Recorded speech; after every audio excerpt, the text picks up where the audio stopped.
ओम शांति। कौन से बच्चे अपने माता पिता को बहुत दुख देते हैं?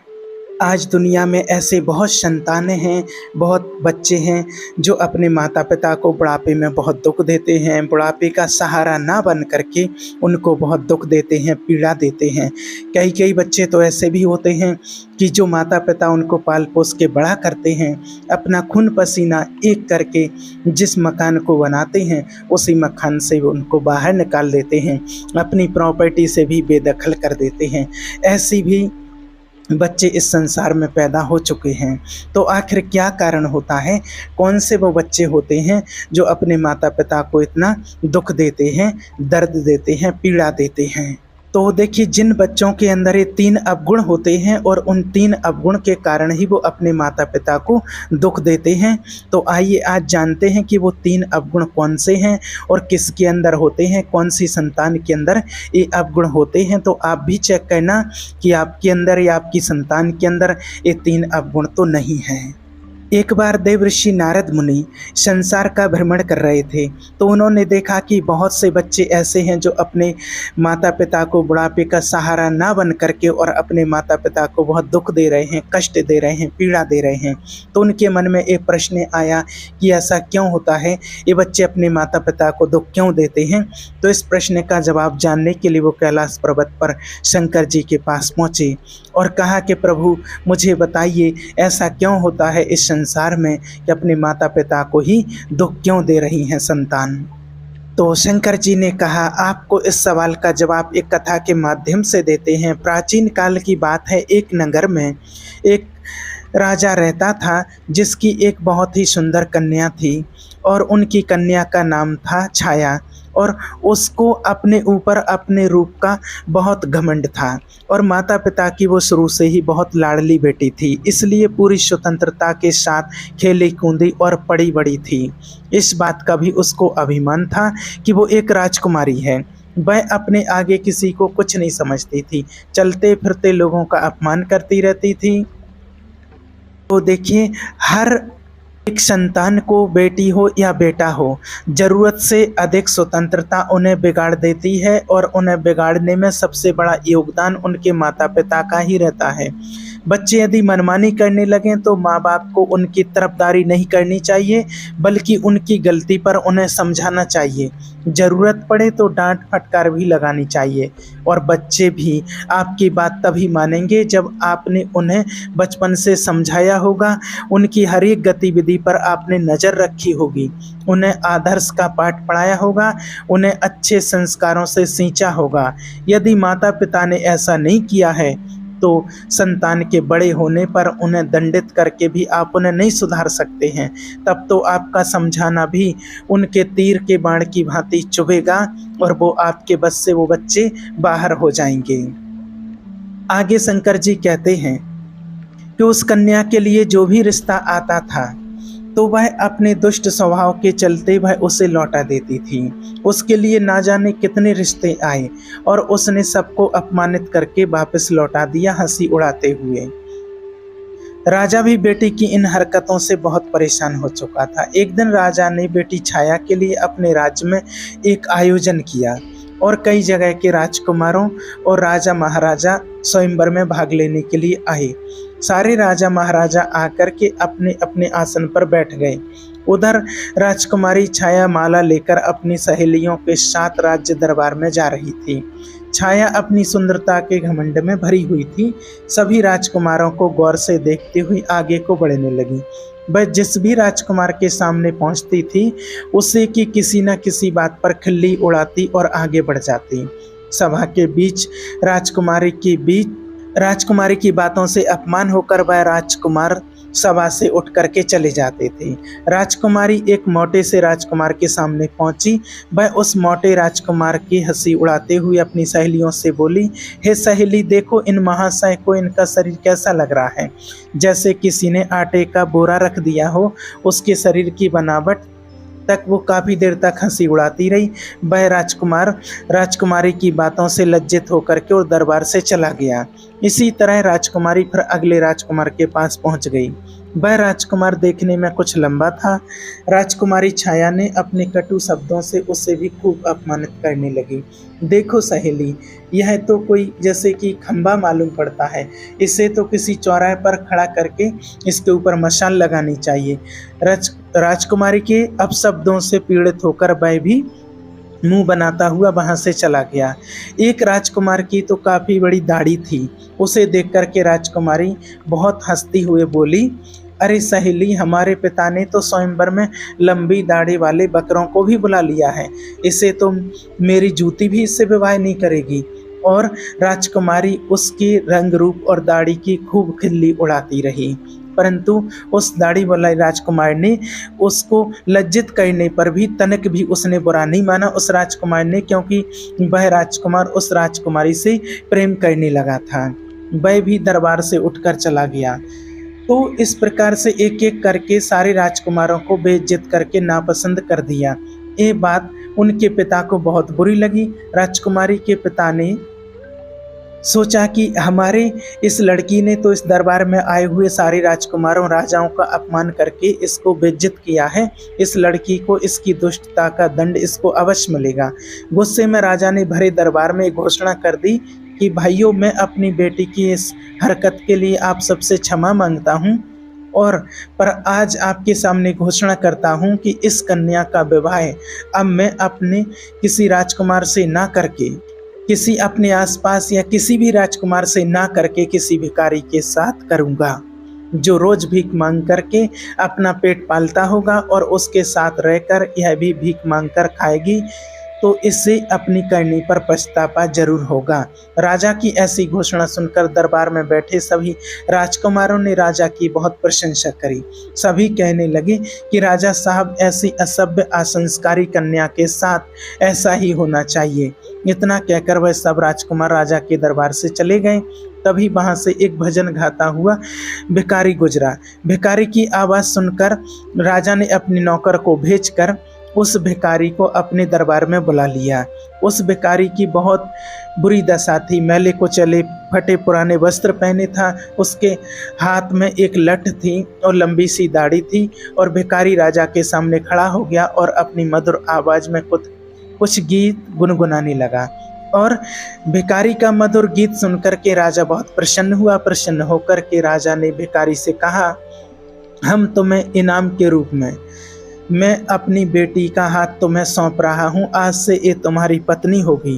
तुम इसे अपने साथ ले जाओ और जैसे भी रूखा सूखा बना पड़े इसे खिलाना और स्वयं खाना। तो ऐसा कठोर निर्णय अपने पिता का सुनकर वो राजकुमारी बहुत दुखी थी कि उसके पिता ने क्या कर डाला। पहले तो उसने भिखारी के साथ जाने से साफ इनकार किया, पर राजा का ऐसा ही आदेश था, इसलिए उसे विवश होकर के उस भिखारी के साथ जाना पड़ा। राजा ने कहा, बेटी, तुमने किसी राजघराने में जाने का अधिकार पूरी तरह से खो दिया है।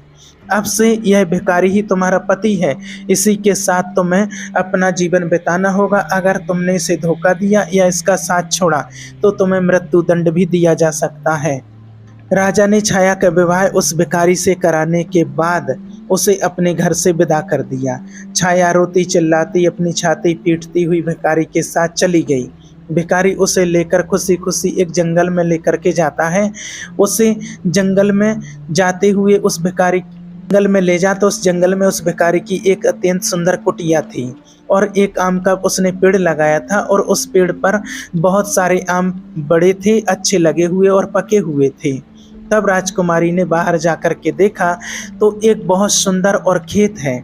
छाया ने उस भिखारी से पूछा कि यह खेत किसका है? तो भिखारी ने जवाब दिया कि हे राजकुमारी, मैंने ऐसा सुना है कि यह खेत उसी दाढ़ी वाले राजकुमार का है जिसे तुमने अपने स्वयंवर में दाढ़ी वाला बकरा कहकर अपमानित किया था। पर आपका दुर्भाग्य देखिए, बदकिस्मती से मैं भी आपको उसी दाढ़ी वाले बकरे की तरह मैं भी लंबी दाढ़ी वाला मिला हूँ। अगर तुम उस दाढ़ी वाले से विवाह कर लेती तो आज इस खेत की तुम मालकिन होती, पर अब पछताने से कोई फायदा नहीं है। अब तो तुम्हें मुझ जैसे भिखारी के साथ ही जिंदगी भर रहना है। फिर कुछ दूर आगे चलने पर राजकुमारी को एक सुंदर फला फूलों से लदा एक बगीचा दिखाई दिया और उसने कहा कि थोड़ी देर ठहरकर इस बाग में विश्राम कर लेते हैं। यह बात यह बाग किसका है? बड़ा ही सुंदर है। भिखारी ने उत्तर दिया, राजकुमारी जी, ये बाग भी उसी दाढ़ी वाले बकरे का है जिसका तुमने अपमान किया था, इसलिए अति शीघ्र विश्राम करके यहाँ से निकल चलो, वरना वह दाढ़ी वाले राजकुमार को पता चल गया तो वह हमें अपमानित करके भगा देगा। सोचो, अगर तुम उससे विवाह कर लेती तो यह बाग भी तुम्हारा होता और मुझ भिखारी के साथ तुम्हें नहीं आना पड़ता, पर तुम्हारा घमंड ही तुम्हें यहाँ ले आया है। तब इस प्रकार वो दोनों बातें करते हुए आगे को बढ़ते हुए चले गए। कुछ दूर आगे जाने पर वह एक सुंदर नगर में पहुंचे। ऐसा लग रहा था कि वह नगर किसी राजा की राजधानी हो। छाया ने पूछा, यह नगर किस राजा का है? भिखारी ने उत्तर दिया कि हे प्रिय, यह नगर भी उसी दाढ़ी वाले बकरे का है जिसे तुमने भरी सभा में बेइज्जत किया था। सोचो, अगर तुमने उससे शादी कर ली होती तो तुम इस नगर की रानी होती, हजारों दास दासियां तुम्हारी सेवा करती, पर तुमने अपने रूप के घमंड में आकर अपनी किस्मत फोड़ ली और मुझ भिखारी के साथ विवाह करके तुमने अपनी जिंदगी को दुखों में ढकेल दिया है। पर अब क्या हो सकता है, जो होना था वो तो हो गया है।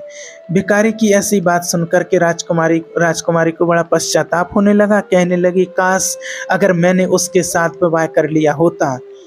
भिखारी ने छाया के मुख से ऐसी बातें सुनकर के और कहा नाराज होते हुए, राजकुमारी खबरदार, जो अब तुमने किसी दूसरे पुरुष के बारे में सोचा भी, क्योंकि अब तो तुम केवल मेरी पत्नी हो और मैं ही तुम्हारा पति हूँ। अब महलों के सपने देखना छोड़कर तुम्हें मेरे साथ मेरी झोंपड़ी में रहना होगा। इतना कहकर भिखारी राजकुमारी छाया को अपनी झोंपड़ी के पास लेकर पहुंचा, जो राजा के नगर से कुछ दूरी पर तालाब के किनारे बनी हुई थी। झोंपड़ी देख करके छाया को बड़ा क्रोध आया और कहने लगी कि कितनी बेकार सी झोंपड़ी है, मैं इसमें कैसे रह पाऊंगी? इसमें रहकर मेरा दम घुटेगा। मैं बड़े महलों की रहने वाली हूँ, इस छोटी सी झोंपड़ी में मेरा गुजारा कैसे होगा? भिखारी बोला, राजकुमारी, अब आज से यही झोंपड़ी तुम्हारा नया घर है और इसी में तुम्हें रहना पड़ेगा। छाया ने पूछा कि यहाँ पर तुम्हारा कोई नौकर चाकर नहीं दिखाई दे रहा है? झोंपड़ी की साफ सफाई कौन करेगा? भिखारी ने कहा, हे राजकुमारी, ये तुम क्या कह रही हो? मैं कोई राजा नहीं हूँ, ना कोई राजा का कोई बड़ा अधिकारी या कर्मचारी हूँ जो मेरे पास नौकर चाकर होंगे। मैं तो खुद एक भिखारी हूँ। मैं तो नौकरों से भी बहुत गया गुजरा हूँ। झोंपड़ी का सारा काम अब तुम्हें और मुझे ही करना है। चलो, अब तुम झोंपड़ी की साफ सफाई करो और मेरे लिए खाना बनाओ। मुझे बहुत भूख लगी है, चलते चलते मैं थक चुका हूँ। अब उस राजकुमारी को भोजन बनाना तो आता नहीं था, इसीलिए भिखारी और राजकुमारी ने मिलकर के उल्टा सीधा खाना बनाया और खा कर के दोनों सो गए। दूसरे दिन भिखारी ने राजकुमारी को जगाया और घर का सारा काम करने को कहा। राजकुमारी पूरे दिन काम करती रही और भिखारी की डांट फटकार सुनती रही। 2-4 दिन इसी तरह से बीत गए। घर में जो कुछ खाने को था वह भी खत्म हो गया। भिखारी बोला, अब देखो प्रिय, खाने को तो कुछ बचा भी नहीं है। जो कुछ मैं मांग करके मैंने रखा था वह सब खत्म हो चुका है। आगे की जीविका चलाने के लिए हमें कुछ काम करना होगा। एक काम करो, मैं तुम्हें इस आम के पेड़ से आम तोड़कर टोकरी में भरकर दे दूंगा। तुम उस आम को बाजार में बेच करके आना। राजकुमारी ने आश्चर्य से कहा, मैं आम बाजार में बेचने जाऊंगी? अगर मुझे किसी ने आम बेचते पहचान लिया तो वह मेरी बहुत हंसी उड़ाएंगे, मुझे बहुत शर्म आएगी। भिखारी बोला, काहे की शर्म? अब तो तुम कोई रानी राजकुमारी नहीं हो, तुम एक भिखारी की पत्नी हो। शर्म तो तुम्हें तब लगती जब तुम उस दाढ़ी वाले की पत्नी होती और वह तुमसे बाजार में आम बेचने को कहता। अब अगर शर्म ही आती है तो भूखी मरो। तो मजबूर होकर राजकुमारी बाजार में आम बेचने चली गई। एक सड़क किनारे आम रखकर बैठ जाती है और दिन भर आम बेचती रहती है। धीरे धीरे उसके आम खूब बिकने लगे। एक दिन की बात है, जब राजकुमारी छाया सड़क पर बैठी आम बेच रही थी, तभी वहाँ पर एक राजा का मंत्री आता है और उसने लात मार करके सारे आम उसके इधर उधर फैला देता है और कहता है खबरदार, जो रास्ता घेर कर आम लगाए। तो उसके बहुत सारे आम फूट भी गए थे और उसका बहुत नुकसान हो गया था। राजकुमारी को बड़ा दुख हुआ। उसने सारी बात झोंपड़ी में आकर भिखारी को बताई कि आज एक राजा के सिपाही ने उसके आम पर लात मारकर फोड़ डाली। भिखारी ने कहा, तुम बिल्कुल पागल हो। अगर तुम बीच रास्ते में घिर करके दुकान लगाओगी तो सिपाही तो आम फोड़ेगा ही। तुम्हारी वजह से राहगीरों को निकलने में तकलीफ हो रही होगी। अब तुमसे यह भी काम ठीक से नहीं होगा। तुम्हें कोई काम बताओ तो तुमसे कोई काम होता ही नहीं है। अब मैं जा रहा हूँ और तुम्हारे लिए कोई और काम तलाश कर आता हूँ। भिखारी गया और राजा के एक बड़े अधिकारी के यहाँ रसोइये का काम तलाश आया और छाया से कहा कि मैंने तुम्हारे काम की व्यवस्था कर दी है। कल से तुम राज्य कर्मचारी के यहाँ जाया करोगी और वहाँ रसोइये के साथ मिलकर के खाना बनाना है। वहाँ से हमें खाने के लिए अच्छा सा भोजन भी मिलता रहेगा।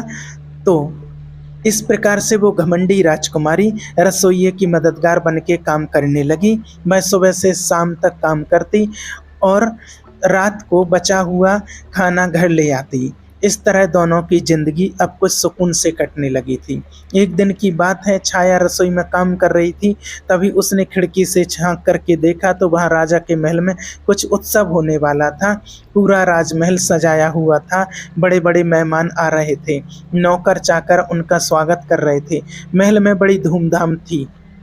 वह राजकुमारी सब कुछ देखकर अपनी किस्मत को कोस रही थी। अपनी किस्मत पर आंसू बहा रही थी और सोच रही थी कि काश मैं भी इतनी घमंडी नहीं होती तो मुझे यह दिन देखने को नहीं मिलता। वह वहाँ खड़ी खड़ी सोच रही थी। तभी वहाँ दो दासियाँ आती हैं और कुछ खाने का सामान उसकी टोकरी में रखकर चली जाती हैं। राजकुमारी टोकरी को लेकर अपने घर को लौटने लगी। अभी वह दरवाजे से निकले ही थी कि वहाँ से एक राजसी पोशाक पहने हुए एक पुरुष ने आकर उसे रोक लिया। देखने में वह वहाँ का राजा महाराजा सा मालूम पड़ रहा था। राजकुमारी ने जब उसके चेहरे को देखा तो वह डर के मारे कांपने लगी, क्योंकि वह राजा वही था जिसको राजकुमारी ने अपने यहाँ दाढ़ी वाला बकरा कह करके अपमानित किया था।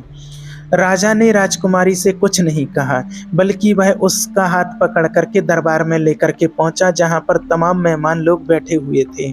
वहां की भव्यता को देख करके घबराहट में राजकुमारी के हाथ पैर कांपने लगे और उसके हाथ से टोकरी छूटकर जमीन पर गिर पड़ी। टोकरी में रखा हुआ खाना जमीन पर गिरकर इधर उधर बिखर गया।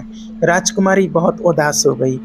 दरबार में बैठे मेहमान बहुत जोर जोर से हंसने लगे अपने ऊपर। सबको हंसता हुआ देखकर छाया घुटन से मरी जा रही थी। उसे ऐसा लग रहा था कि अभी की अभी धरती फट जाए और मैं उसमें समा जाऊं। उसने राजा से अपना हाथ छुड़ाया और वहां से भाग जाना चाहती थी। राजा ने उसे रोकते हुए कहा, राजकुमारी घबराओ मत, तुम्हारे साथ यहाँ कोई अभद्रता का व्यवहार नहीं होगा, बल्कि तुम्हें मैं यहाँ सम्मानित करने के लिए लाया हूँ। मैं वही तुम्हारा भिखारी पति हूँ जो तुम्हारे साथ झोंपड़ी में रहता था, और मैं वही सिपाही हूँ जिसने तुम्हारे आम को फोड़े थे। मैं ही यहाँ का राजा हूँ और वही दाढ़ी वाला बकरा हूँ। मैंने तुम्हारे साथ भिखारी बनकर विवाह इसलिए किया था क्योंकि मैं तुम्हें चाहता था, और तुम्हारे पिता की प्रतिज्ञा को ध्यान में रखते हुए मुझे भिखारी की वेशभूषा बनानी पड़ी। मैंने भिखारी बनकर तो तुमसे विवाह कर लिया। अब तुम्हारा घमंड भी नष्ट हो चुका है। इतने सारे मेहमान हमारे स्वागत में आए हैं। अब मैं तुमसे सम्मान पूर्वक विवाह करूंगा। फिर ये सुनकर उस राजकुमारी को बड़ी प्रसन्नता हुई। खुशी में उसकी आंखें आंसुओं से भर गईं। अब तो दासियां आईं और उसे दुल्हन के नए वस्त्र में सजा कर के लाईं। दरबार में छाया के माता पिता भी मौजूद थे। सबने राजकुमारी को खूब आशीर्वाद दिया और राजा के साथ समस्त मेहमानों की उपस्थिति में उसका विवाह हुआ। उसका सारा गुरूर उतर चुका था। वह पूरी तरह से बदल चुकी थी। उसने जिंदगी जीने का तरीका सीख लिया था। तब शंकर जी देवऋषि से कहते हैं कि मनुष्य अति सुख सुविधा में पल करके मनुष्य उन अनुभवों से, उन संस्कारों से अपरिचित रह जाता है जो उसके जीवन में आगे बहुत कष्टदायी होते हैं। इसलिए मनुष्य को कभी किसी बात का घमंड नहीं करना चाहिए। ईश्वर जब आपको किसी एक गुण से संपन्न बनाता है तो बाकी कुछ कमियां भी हम में रह जाती हैं, ताकि तुम्हें कभी किसी चीज़ का अभिमान हो तो उसका सबक भी आपको मिल सके। परमात्मा भी हमें यही शिक्षा देते हैं कि जो भी हमारे पास है उसका कभी घमंड और गुरूर नहीं करना चाहिए। तो जिन माता पिता की औलाद अपने मनमानी करती है तथा अपने माता पिता का अपमान करते हैं और उनकी बात को नहीं मानते हैं, ऐसी औलादें सदैव मुसीबत से घिरे रहती हैं। इसलिए सदैव ध्यान रहे कि कोई भी बच्चे अपनी मनमानी ना करें और अपने माता पिता का कभी अपमान ना करें। अगर जो अपनी मनचाही, जिसके अंदर ये 3 अवगुण होते हैं, जो अपने मनचाहे मनमानी करते हैं, दूसरा अपने माता पिता का अपमान करते हैं और अपने माता पिता की बात को नहीं मानते हैं, जिसमें ये 3 अवगुण होते हैं, वो हमेशा मुसीबत से घिरे हुए रहते हैं। इसलिए हमें कभी मनमानी नहीं करना चाहिए, अपने माता पिता का कभी भी अपमान नहीं करना चाहिए। माता पिता की अच्छी शिक्षा और संस्कारों को अपने जीवन में धारण करके आशीर्वाद स्वरूप समझ करके और अपने जीवन में आगे बढ़ते रहना चाहिए। जो कुछ भी है हमारे पास उसका कभी भी घमंड नहीं करना चाहिए। ओम शांति।